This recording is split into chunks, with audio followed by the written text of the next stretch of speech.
So I view books oftentimes as tools, right? Yep. Part of the toolkit for making these better decisions. Obviously, and enjoying life at the same time. I do love reading.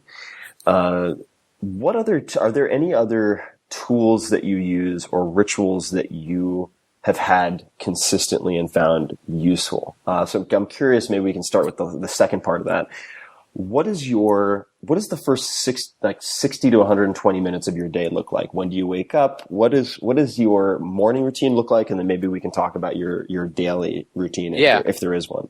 So I try to wake up somewhat early, like 7:30 to 8. I'm not always successful at it. So I try to wake up early, and I try not to check my email in the morning if I can, but I'm not usually successful at that either.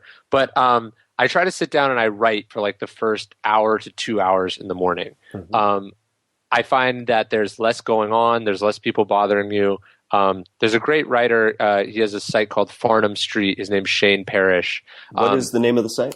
Farnham Street, Farnam.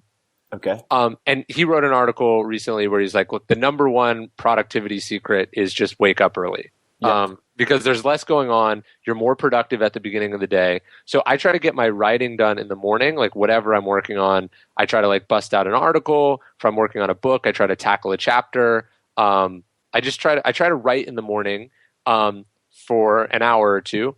And then I sort of get to work from then when everyone else is kind of waking up and getting going. Right.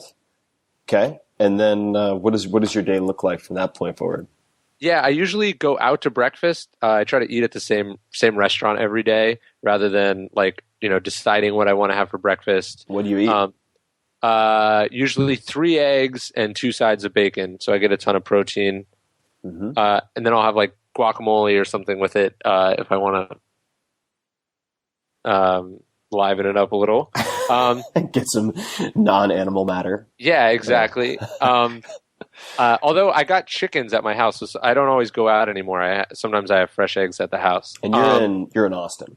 Yeah, I live in Austin. And then I go to work. Like I have a one index card that I write usually the night before my list of things to do that day, and I try to keep that list like pretty small, like 5 to 7 things usually. Yep. And I cross all those things off. They could be small things like email so-and-so, or it could be like, write chapter 3. It could be big thing or a little thing. I cross those things off. And then the rest of the day is like just responding to stuff that's happening, whether that's emails or phone calls that I've scheduled or meetings that I have to do. I try to avoid as many meetings or phone calls as humanly possible. How do you go about doing that? Are you diplomatic, or what's your approach to deflecting meeting requests or coffee dates and so on and so forth? Yeah. Paul Graham actually has a great essay about this called Maker versus Manager. Oh, it's such a good essay. Yeah, that's a great piece. But it's really hard. Like you're someone who fits in this category when you're both a maker and a manager. Yeah. Like most makers are just not good at doing the other thing, so they don't do it. It's hard when you actually have stuff you have to manage. But I try to, I just say like, hey, like sometimes I'll just lie. I'll say like, hey, I'm traveling. I can't do the phone. Or like, hey, I really prefer email. Like if we can hammer this out over email, it'd be much better.